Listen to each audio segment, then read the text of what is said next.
Hello and welcome to this game review.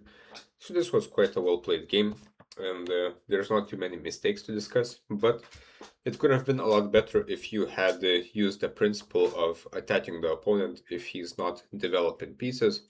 So the point of the opening is to get as many pieces developed, while the opponent hopefully gets as little pieces developed as us, and then we can start some kind of action, and when it starts, we will be outnumbering the opponent, which should be in our advantage. So let's take a look. So we have this kind of reversed dragon thing.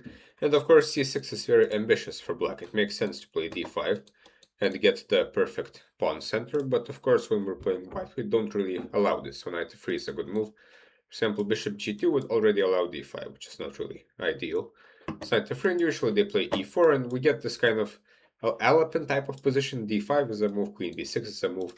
This pawn might be weak, it might be a strength, but the black should be quite careful here. But bishop d6, of course, such moves can't really work, but in the long term, it does kind of make sense. If he gets bishop c7 and d5, he will have a perfect center, so we should stop him from doing this. And here already we could use our development to our advantage to get a better structure with the move d4. Of course, we're threatening here, so black has to push or take. So if he pushes, then we can even play c5. But a move such as knight e2 is very dangerous, because now this pawn is quite weak. Black could play bishop b4, but now after queen b3, at least we're getting the bishop pair in most situations, as otherwise we will win this pawn. Otherwise, if he takes here, now we are very happy, we get a good structure. There's no reason the structure is good is that eventually the pawn will go to d6, and it will be a weakness, which will be quite easy to attack. If black ever plays d5, he will have an isolated queen's pawn, which is also going to be easy to attack, and we have a good version with the fianchettoed bishop. So bishop g2 is also fine, and here definitely we should play d4, because now he can't even push. This pawn will be too weak. After knight g5, we are simply taking it. And so castles, bishop c7, and now d3. So white has played quite kind of slowly here, and black got his perfect center. So of course black did spend a lot of time, and currently white has lead in development in 5 against 4. But this is not a very big lead in development. Still, it's the only thing white can use to gain some kind of advantage here. So takes, and the black takes back with the pawn, which makes sense, or kind of positionally, but black should have taken with the knight to not allow this spin. And here, as you can see, white's only way to get an advantage is to play as actively and dynamically as possible, because black did get the perfect center. So again, if black gets enough time to finish development, black will simply be better. So in that regard, knight b5 is a mistake. It does try to get the bishop pair, but the bishop pair is a very long-term asset. And the center is a short-term asset. So already black has some kind of advantage in the center. So we should try to get rid of this advantage as quickly as possible by attacking it. This is kind of the point of playing the opening like the English opening, moves like this. We are giving up the center to fight it later. But we're not giving up the center just to get the bishop pair, right? This is not really a very big advantage. And this bishop is not terribly strong. And yeah, you did look at these variations, which are very interesting. Of course, now the threat is to take. And if we are able to double the opponent's pawns, this would be an achievement, as then the f5 square would be weak, and also the d5 square would also be quite weak. So bishop e7, for example, as you mentioned, and here knight b5, this is possible as well, but the engine move knight h4 is very fun. And the white is already preparing to use the square on f5, as now when white takes here, black will be forced to take back with this pawn, otherwise this will drop.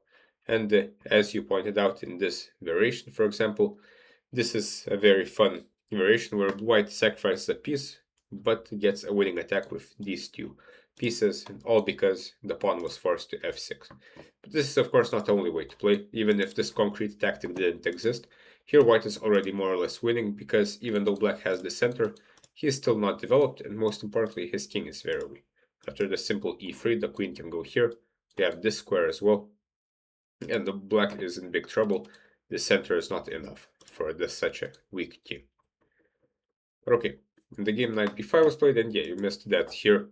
This is defended because of queen e8, which is an interesting tactic. It is a kind of common in these positions, but not everyone knows this. So this is something you can now show your friends, so to say. But okay, knight c6, and you took. And yeah, we eventually got this position. You got what you wanted, which was the bishop pair. But black got caught up in development, and here we will have to kind of again fight for the center. Bishop g5 aims to get rid of defenders of the center. Queen d6, queen b3, and knight d7.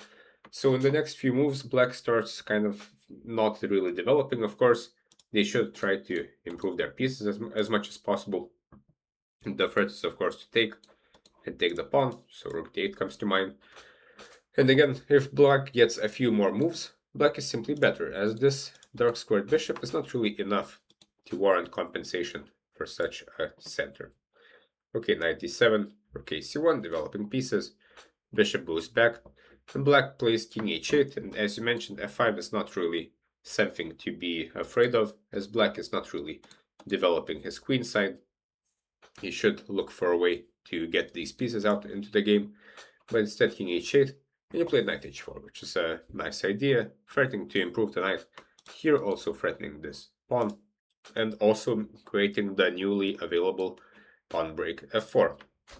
And in the opening, eventually we should go for some kind of pawn break, right? We can't only use pieces, especially when we're fighting against the center. If the opponent defends with the same amount of pieces that we are attacking, we will not break through. We need pawns as well. So after d4, bishop d2, and a5, black is again not really developing his pieces, moving pawns. He has moved the knight backwards, the king is here. So if we know the opening principles, we know that when the opponent is down in development, we should attack. And at this point, more or less all of our pieces are developed, except for this rook, and we can already look for a pawn break.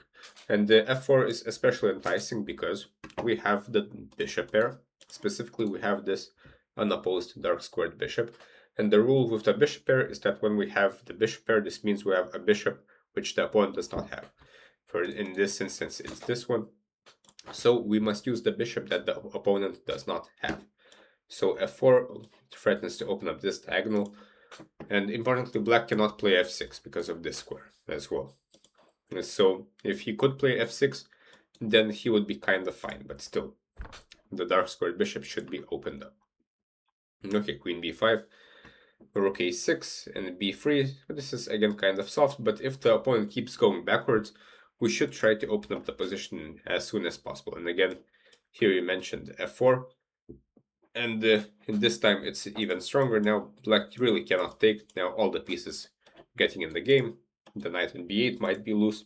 The bishop on c8 might be loose as well. There might be some tactics with knight g6. The bishop with the queen might help in the attack. And all of this works because the opponent is not developing. Well, all of our pieces have started playing. So this was kind of the point of the opening, right? We develop pieces to get to a situation like this, where we can use our pieces and the opponent's pieces are badly placed. So you mentioned moves like rook e8, and here white has a couple of ideas. The most intuitive is probably to open up the dark squares to get this square for the bishop. The more positional approach is f5.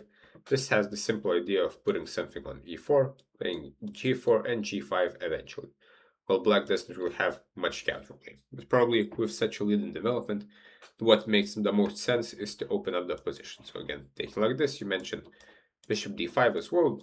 This is kind of the same idea anyway. In all variations, white is a lot better because he is better developed, so any opening up of the position is to his advantage.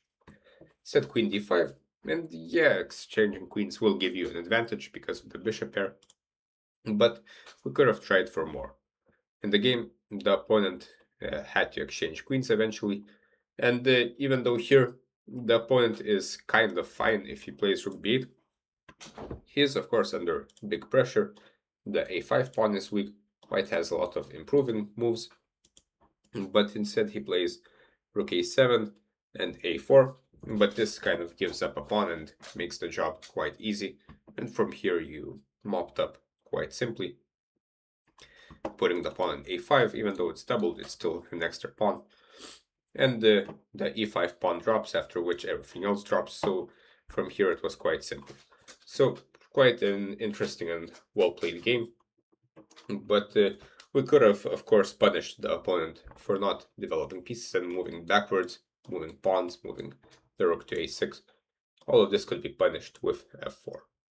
So hopefully this was useful, and hopefully you think more about the pawn breaks and punishing the opponent's lack of development. Good luck.